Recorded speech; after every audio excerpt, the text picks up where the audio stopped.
అమెరికాలో విద్వేషం, వైరల్ వీడియోపై దేశవ్యాప్తంగా ఆగ్రహావేశం, విదేశంలో మన భారతీయులపై మరోసారి విద్వేషపు మాటలు. అమెరికాలో చదువు ఉద్యోగాల కోసం నివసిస్తున్న భారతీయులపై ఒక స్థానిక వ్యక్తి చేసిన ఘోరమైన వ్యాఖ్యలు ప్రస్తుతం సోషల్ మీడియాలో బాగా వైరల్ అవుతున్నాయి. ఓ వీడియోలో ఆ వ్యక్తి ఓ భారతీయుడితో పాటు మెక్సికన్ వ్యక్తిని కూడా లక్ష్యంగా చేసుకొని తేడా తేల్చే మాటలు మాట్లాడాడు. మీరు మా దేశంలో ఎందుకున్నారు అంటూ అసభ్యంగా ప్రవర్తిస్తూ ఆగ్రహావేశంతో నిలదీశాడు. ఆ వ్యక్తి వ్యాఖ్యల్లో, ఇక్కడ మీ వాళ్ళు చాలా మంది ఉన్నారు, భారతీయులు వరదలా వస్తున్నారు, అమెరికన్లు ఈ చెత్తను చూసి విసిగెత్తిపోతున్నారు అంటూ తీవ్రంగా విమర్శించాడు.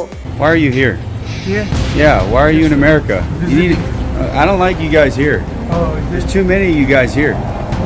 Yeah, Indians, you guys are flooding all the white countries and we're tired of it. Americans are getting sick of this shit. Okay? I want you to go back to India.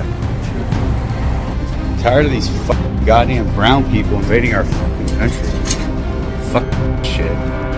ఈ వ్యవహారంపై నెటిజన్లు తీవ్ర ఆగ్రహం వ్యక్తం చేస్తున్నారు.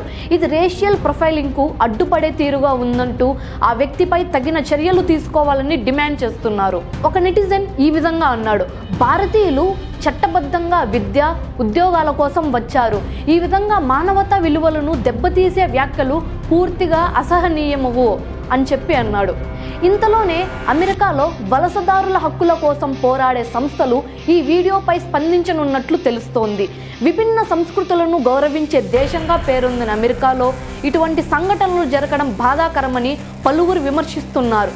ఇలాంటివి మానవ సంబంధాలను విచ్ఛిన్నం చేస్తాయే కానీ మానవత్వాన్ని కాదు. విదేశాల్లో మన ప్రజల భద్రత కోసం మరింత బలమైన చట్టాలు అవసరమనే చర్చ మళ్ళీ ఊపందుకుంది. ఇలాంటి మరిన్ని బ్రేకింగ్ న్యూస్ కోసం మా రన్ టీవీ తెలుగు ఛానల్ని సబ్స్క్రైబ్ చేయండి. This is your Shalini Priya.